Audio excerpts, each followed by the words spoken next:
السلام علیکم اسٹوڈنٹ، کیسے ہیں بیٹا آپ لوگ؟ بیٹا آج ہم لوگ یونٹ نمبر 6 کا لیکچر نمبر 2 جو ہے وہ سٹارٹ کریں گے۔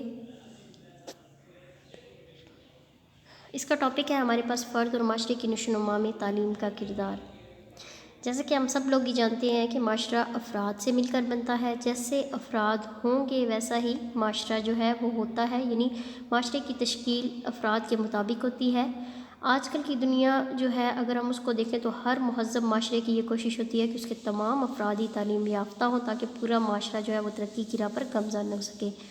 قومی جو ترقی ہے اس کا تعلق بھی اگر ہم دیکھیں ٹھیک ہے تو وہ مہذب معاشرے پر ہی ہوتا ہے۔ اگر کسی ملک کے نظام تعلیم جو ہے وہ ٹھوس بنیادوں پر استوار ہو تو یہ بات تو طے شدہ ہوتی ہے کہ افراد اور جو معاشرتی اور اقتصادی ترقی ہے اس میں وہ معاشرہ کسی دوسرے اچھے معاشرے سے پیچھے نہیں رہ سکتا۔ جو قومیں تعلیم میں نمایاں ترقی کرتی ہیں معاشرتی ترقی میں بھی کوئی دوسری قوم ان کا مقابلہ نہیں کر پاتی۔ معاشی اور مدنی ترقی تعلیمی ترقی کا لازمی نتیجہ ہے۔ اس سلسلے میں اگر دیکھیں تو چین، جاپان اور ملائیشیا کے معاشرے نمائندہ حیثیت رکھتے ہیں۔ فرد اور معاشرے کی نشو و نما میں تعلیم اب کیا کردار ادا کرتی ہے، اس کو ہم لوگ علیحدہ جو ہے وہ پڑھیں گے، زیر بحث لائیں گے اس معاملے کو، اور اس میں ہم لوگ جو ہے وہ میں پوائنٹ وائز آپ کو سمجھانے کی کوشش کرتی چلی جاؤں گی۔ سب سے پہلے تو یہاں پہ آ جائے گا فرد کی نشو و نما میں تعلیم کا کیا کردار ہے۔ جیسا کہ فرد جو ہے وہ جس ماحول میں تعلیم حاصل کرتا ہے، جس معاشرے میں پرورش پاتا ہے، وہ عموماً اسی معاشرے کے نظریہ حیات کو اپنا لیتا ہے۔ وہ رسمی اور غیر رسمی تعلیم کے ذریعے اسی معاشرے کے عقائد، رسم و رواج، روایات، اقدار، اٹھنے بیٹھنے اور میل جول کے آداب سیکھ لیتا ہے، اور وہ ہر اس چیز کو پسند کرنے لگتا ہے جس کو معاشرہ پسند کرتا ہے، اور ہر اس چیز کو برا سمجھنے لگ جاتا ہے جس کو معاشرہ ناپسند کرتا ہے، یہاں تک کہ وہی مذہب اختیار کرتا ہے جس پر معاشرہ جو ہے وہ کاربند ہوتا ہے، یعنی عمل پیرا ہوتا ہے۔ سب سے پہلا مدرسہ اس کا والدین کا گھر ہوتا ہے، اور سب سے پہلے اساتذہ جو ہوتے ہیں وہ والدین ہوتے ہیں۔ اس لیے عموماً یہودی والدین کے ہاں پیدا ہونے والا بچہ یہودی، ہندو گھرانے میں پیدا ہونے والا بچہ ہندو، اور مسلمان والدین کے ہاں پیدا ہونے والا بچہ مسلمان ہوتا ہے۔ اب ہم عادات اور کردار کے حوالے سے تعلیم کا کردار دیکھیں تو انسان اپنی عادات اور کردار میں ان لوگوں کا اثر قبول کرتا ہے جن میں وہ رہتا ہے اور جن سے وہ ملتا ہے۔ وہ بہن بھائیوں، ماں باپ اور دوسروں کا اثر قبول کرتا ہے۔ اپنی عادات اور کردار میں وہ اساتذہ اور دوستوں سے بھی متاثر ہوتا ہے۔ اسکول کا خوشگوار ماحول، اچھا نصاب اور بہترین تدریسی طریقے طالب علم کی نشو و نما پر جو ہے وہ پازیٹیو اثرات رکھتے ہیں، یعنی مثبت طور پر اثر انداز ہوتے ہیں۔ اساتذہ کے لیے ضروری ہے کہ وہ اپنے شاگردوں سے شفقت سے پیش آئیں تاکہ سیرت اور کردار کی بہتر تعمیر ہو سکے۔ مقاصد تعلیم اور معاشرے کی بات کریں تو اس میں شک نہیں ہے کہ تعلیم کے بغیر انسانی جسمانی نشو و نما پا سکتا ہے لیکن زندہ بھی رہ سکتا ہے، لیکن دیکھا جائے تو معاشرتی آداب اور انسانی اوصاف سکھانے کے لیے تعلیم جو ہے اس کا ہونا انتہائی ضروری ہے، اور یہ جو فرض انجام دیتا ہے یہ مدرسہ انجام دیتا ہے۔ ہر معاشرے کے مقاصد تعلیم میں اس بات کو سب سے زیادہ اہمیت دی جاتی ہے کہ طالب علم کے کردار کی تعمیر اس انداز سے کی جائے کہ اس میں مطلوبہ عادات اور سیرت پیدا ہو جائے۔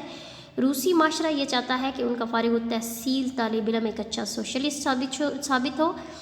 اسرائیل چاہتا ہے کہ یہودی معاشرہ بن جائے، ٹھیک ہے، یعنی جب اس سے تعلیم حاصل کرنے کے بعد جو ہے وہ طالب علم اچھا یہودی ثابت ہو جائے۔ مادہ پرست اور سیکولر جمہوری معاشروں میں فرد کی آزادی کے تصور کے تحت تعلیم سے یہ توقع رکھی جاتی ہے کہ تعلیم سے فارغ ہونے والا ہر فرد معاشرے کے مطابق پیدا ہو سکے، خود کما سکے، خرچ کر سکے اور سیکولر جمہوریت کا پرستار ہو۔ اس کے مقابلے میں اگر ہم اپنے اسلامی نظریہ تعلیم جو ہے اس کو دیکھیں تو اس میں نظام تعلیم کا مقصد جو ہے وہ اللہ تعالیٰ کا ایک نیک اور صالح بندہ بننا ہے، یعنی جو تعلیم سے فارغ ہونے کے بعد اللہ تعالیٰ کا فرمانبردار بن کر اللہ کی رضا کے مطابق زندگی گزارے اسے ہم تعلیم یافتہ کہتے ہیں۔ یعنی تعلیم مسلمان طالب علم کی سیرت اور اس طرح تعمیر کرے کہ وہ سائنسدان، انجینئر، ڈاکٹر، قانون دان، تاجر اور پروفیسر جو کچھ بھی بنے اس کا کردار مسلمان کا کردار، یعنی اس کا کردار پختہ ہو اور اسلامی روایات، اقدار، نظریہ حیات کے مطابق ہو۔ اس کے بعد تعلیم اور شہریت کی بات کی جائے تو دنیا کے تمام معاشرے اس بات سے اتفاق کرتے ہیں کہ تعلیم اچھے شہری پیدا کرتی ہے۔ یہاں شہریت سے مراد ہر ملک کی اپنی شہریت ہے۔ ہر ملک کی شہریت نظریہ حیات کے اختلاف کی وجہ سے دوسرے ممالک اور معاشروں سے مختلف ہوتی ہے۔ ہر ملک اپنے طالب علموں سے توقع رکھتا ہے کہ وہ اچھے شہری بن کر نکلے۔ ہندوستان کے ہندو معاشرے میں طالب علم سے بجا طور پر یہ توقع رکھی جاتی ہے کہ تعلیم سے فارغ ہونے والا فرد ہندوستان کے لیے اچھا شہری اور اچھا ہندو ثابت ہو۔ ہم یہ توقع رکھتے ہیں کہ ہمارے طالب علم ہمارے اچھے شہری، اچھے پاکستانی اور اچھے مسلمان بن کر تعلیم سے فارغ ہوں۔ اب تعلیم کے اہم مقاصد معاشرہ کے نقطۂ نظر سے دیکھیں تو تعلیم کا ایک انتہائی اہم مقصد یہ ہے کہ وہ طالب علم کو اس قابل بنائے کہ وہ کوئی پیشہ یا ہنر سیکھ کر باعزت روزی کما سکے تاکہ اس کی ضروریات پوری ہو سکیں اور وہ اپنے خاندان کے افراد کی کفالت کر سکے۔ زمانہ قدیم سے آج تک ہر ملک کے نظام تعلیم میں افراد کو روزی کمانے کے قابل بنانا اور انہیں مختلف پیشوں کی تربیت دے کر حرمند بنانا تعلیم کے بنیادی اور عمومی جو ہے وہ مقاصد ہے۔ تعلیم معاشرے سے مطابقت کا نام ہے۔ تعلیم ایک نہایت اہم مقصد اس کا یہ ہے کہ وہ افراد کو معاشرے سے مطابقت کے طریقے سکھاتی ہے۔ تعلیم فرد کو اس قابل بناتی ہے کہ وہ معاشرتی اقدار اور روایات اور لوازمات زندگی کا فہم حاصل کرے، اپنی انفرادی ذمہ داریوں کو نبھائے اور معاشرے کے لیے تعمیری کردار ادا کر سکے۔ طالب علم کو آج کی پیچیدگی معاشرتی زندگی میں سمجھنے میں بہت اہم کردار ادا کرتی ہے اور اپنے معاشرتی ذمہ داریوں کو ادا کرنے کے قابل بنانا تعلیم کا ایک انتہائی اہم مقصد ہے۔ تعلیم معاشرتی اور معاشی ترقی کے حوالے سے دیکھیں تو آج کے دور میں ہر معاشرہ یہ چاہتا ہے کہ نئی نسل کے بچے تعلیم حاصل کریں تاکہ اس کی تہذیب کو فروغ حاصل ہو، اور جو انسانی تجربات اور علم بڑھتا جا رہا ہے، فروغ تعلیم کی ضرورت شدید ہوتی جا رہی ہے۔ یعنی ہر معاشرہ اپنی ترقی اور مفادات کو آگے بڑھانا چاہتا ہے، جس کے لیے وہ تعلیم کے فروغ میں مزید کوشاں رہتا ہے، اور اس کی وجہ یہی ہوتی ہے کہ افراد نئے علوم اور تجربات سے آگاہ ہوں اور معاشرتی ترقی کے فوائد سے بہرہ ہو سکیں۔ آج اگر دیکھا جائے تو بہت سے ملکوں کے معاشروں نے 100% خواندگی حاصل کر لی ہے اور وہ مادی ترقی کے معراج کو چھو رہے ہیں۔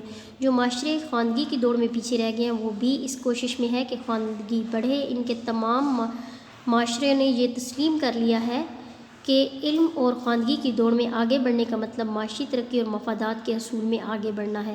اس لیے ہر معاشرہ اپنے افراد کی خواندگی اور فروغ علم کے لیے کوشاں ہے۔ یہ تھا ہمارا آج کا لیکچر بیٹا، اس کو غور سے سنیں، اپنی بک سامنے رکھیں، اس کو سمجھیں، اور اگر پھر بھی کوئی مسئلہ آ رہا ہو تو آپ مجھ سے کانٹیکٹ کر سکتے ہیں۔ فی امان اللہ۔